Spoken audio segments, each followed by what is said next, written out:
नमस्कार प्यारे विद्यार्थियों, आप सभी 10वीं बोर्ड के विद्यार्थी ध्यान दें। अपना समास का टॉपिक चल रहा था और मैं चाहता हूं कि समास लगभग 2 वीडियो में आप पूरा कर ले, 2 से 3 कर लीजिए। और जब भी आपको डाउट हो तो फिर बताइए, तो नेक्स्ट वीडियो बना देते, जिसका आप ध्यान रखें कि समास में आपने समास का अर्थ परिभाषा आराम से पढ़ ली, समझ में आगे मेरा यकीन है। अब बात आती है कि समास जो है इसकी पदों की प्रधानता क्या जाते हैं। तो प्रकार की बात कर रहे थे, प्रकार में आपको समझना प्यारे विद्यार्थियों। मैंने एक लाइन दी यहाँ पे उसके बोर्ड में, ऐसे जैसे आपको मिल सकती लाइन, ठीक है। अगर नहीं मिलती तो मैं आपको एक हिंट भी दूंगा। डायरेक्टली समास का प्रकार पूछ लेते हैं आपसे, समास के प्रकार। तो लगभग जो आपके 10th बोर्ड बेस है उसमें 6 प्रकार बता दिए जाते हैं, ठीक है। मैंने लिखा भी है, 6 लिखा है। लेकिन अगर ऐसा आता है कि पदों की प्रधानता क्या अगर पूछे तो आपको 4 ही बताने हैं। लेकिन अगर पूछ लिया है कि समास कितने भेद होते हैं तो आपको ऑप्शन अगर 6 मिलता है तो वो आप कर लीजिएगा, ठीक है। इधर रखना है। हाँ, अगर ऐसा दे दे इंट्रोडक्शन की पदों की प्रधानता तो 4 करना है। और सामान्य तौर पे समास पूछ लिया तो आपको 6 प्रकार के करने हैं, ठीक है। तो कौन कौन से किस प्रकार से होंगे देखिए। तो देखिए, सबसे पहले बात करें कि मैं आपको थोड़ा बता दूं, प्रथम पद प्रधान की बात कर रहे हैं। तो इसमें देखना यह है कि किसी समास में 2 पद होते हैं, 2 अलग अलग मान के चले शब्द हो सकते हैं, कोई भी शब्द अपन लेंगे। अब थोड़ी देर पहले मैंने लास्ट वीडियो में आपको बताया था कि इसलिए वीडियो में देखा आपने, मैंने कहा जिससे राजपुत्र लिखा है। एक तरफ राज यानी राजा, दूसरा पुत्र है। तो राजा एक प्रथम पद हो गया है, पुत्र दूसरा पद हो गया है। समझना ये है कि जो प्रथम पद है इसको हम पूर्व पद कह सकते हैं, पहला पद कह सकते हैं, दूसरे पद को उत्तर पद, द्वितीय पद, ठीक है, अग्र पद भी कह सकते हैं। तो ध्यान ही रखना है कि जिस पूरे पंक्ति में, जिस पूरे समास में अगर पहला पद प्रधान है, ठीक है, तो उस समास को अपन अव्ययभाव समास कहेंगे।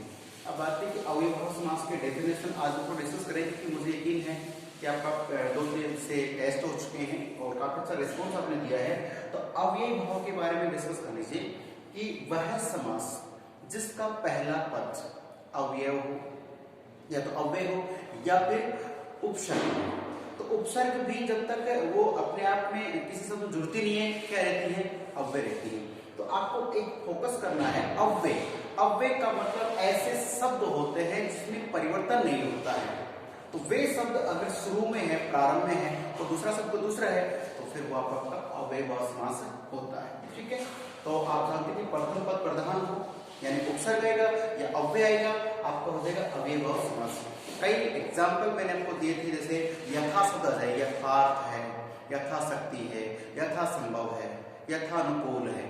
तो यथा शब्द में आप कोई और शब्द नहीं लगा सकते, यथी नहीं कर सकते, यथु नहीं कर सकते। सो प्लीज क्या होगा कि पहला पद क्या है, अव्यय है।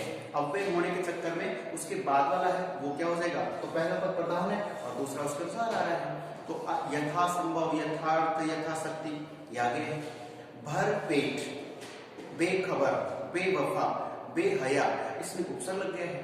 अन अधिकार, अन लग गया, सब अन अधिकार आ गया। तो प्यारे विद्यार्थियों, मेरा यकीन है समास जो आपको 4 नंबर का है, एक भी नंबर नहीं कटना चाहिए। और नहीं कटने के पीछे इतना ही करना है कि जैसा बताया जाए प्लीज इसे नोटिस करें, देखें। कोई डाउट हो तो लाइव क्लास में पूछ सकते हैं आराम से।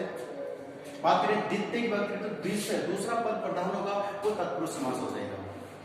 जैसे इसमें पहला पद प्रधान नहीं रहेगा, जैसे मान लीजिए मैंने कहा कि राजपुत्र, बताया तो राजपुत्र कह दिया, राजकुमार कह दिया। तो सोचो राजपुत्र शब्द है।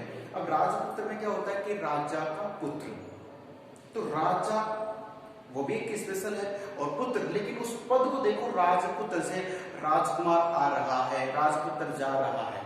सोचने की बात है कि हम किसी बच्चे, आपकी क्लास में कोई लड़का है, उसे कहा जाता है कि राजकुमार जा रहे हैं या राजकुमार जा रहा है, तो जा कौन रहा है, राजा या कुमार, राजा का पुत्र, राजा का बेटा। तो यहाँ पे राजा स्वयं नहीं है, इसका मतलब पहला जो पद राजा, राज जो बना है वो प्रधान नहीं है, लेकिन दूसरा यानी कि पुत्र प्रधान है। यहाँ पे राजा का बेटा प्रधान है, तो दूसरा पद प्रधान होगा, वो होगा तत्पुरुष समास है। और इस समास को समझने के लिए आपको करना कुछ नहीं है, करना ये है कि जो अपने कारक पढ़े हुए भी, कर्ता ने कर्म को कर्म से संप्रदान के लिए अपदान से अलग होने के लिए अर्थ में, संबंध का की रारेरी और अधिकरण में पर, इन विभक्तियों के आधार पर इसको पढ़ना होता है। ठीक है, एग्जाम्पल के तौर पे आ जाता है तुलसी कृत रामचरितमानस, है ना।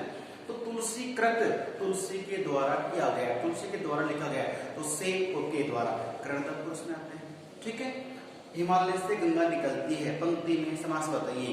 तो आपसे जो हिमालय जा था वही है, गंगा निकल के दूर तक आती है, तो किसी एक चीज से अलग होने के अर्थ में अपदान हो जाता है। मुझे पूरा विश्वास है प्यारे विद्यार्थी ये टॉपिक आप गलत नहीं करेंगे। तो दूसरा पद प्रधान किसमें होगा, तत्पुरुष में। बाकायदा ये चीजें ना ऑब्जेक्टिव में आ सकती है कि वह समाज का दूसरा पद प्रधान होता है, आपको ऑप्शन में 4 मिलेंगे, आप देख लो क्या करोगे। इसका पहला पद प्रधान होता है, इसके दोनों पद प्रधान होते हैं, देखिए दोनों वाला, दोनों पद प्रधान होंगे, आपका द्वंद्व समास हो जाएगा। ठीक है, द्वंद्व को मैं बता चुका हूं, द्वंद्व का मतलब संघर्ष करना होता है, दोनों पक्ष बराबर के होंगे तभी संघर्ष कर पाएंगे। माता पिता, भाई बहन, भला बुरा, अब उसमें और रहेगा, या तो भला है या बुरा, उसमें या लगा दोगे। हाथ पांव बचाकर काम कीजिए, अच्छा हाथ बचा के करो, पैर बचा के नहीं, मतलब हाथ पांव तो क्या आएगा, हाथ पांव आदि बचाकर काम कीजिए, इसमें आदि भी लग जाता है। तो ये समुच्चय का घर कहेंगे।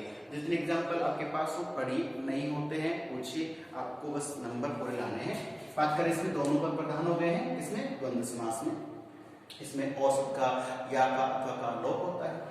अन्य पद प्रधान, न तो पहला न दूसरा, अन्य पद, उसमें तीसरा अर्थ निकलता है, अन्य अर्थ निकल रहा है। बहुब्री, विद्यार्थी बहुब्री पे ध्यान रखना, जो बी है वो बड़ी ही छोटी करता है।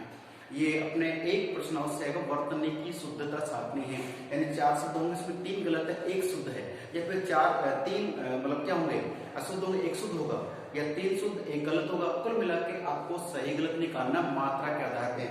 तो बहुब्री कैसे लिखते हैं ध्यान रखना, मैंने बताया आपको समझना है। बहुब्री समास में होता क्या है, अन्य पद प्रधान होता है, कोई दूसरा या तीसरा अर्थ निकलता है। सीधी सी बात इसमें आप समझ सकते, जैसे कि लंबोदर है, अक्सर ये आता है। ठीक है, घनश्याम है, लंबोदर है, तो लंबोदर लंबा है उधर जिसका, अब वो रूट अर्थ हो गया गणेश जी को बोला जाए, तीसरा अर्थ निकल रहा है, जबकि जो शब्द है उसका मतलब नहीं निकल पाता। ठीक है, ध्यान रखना है आपने, बहुब्री हो गया। और ध्यान रखना कि द्वितीय बात करें तत्पुरुष समास के ही क्या है, तो अन्य भाग होते हैं, एक होता है कर्मधारय और एक होता है द्विगु समास होता है।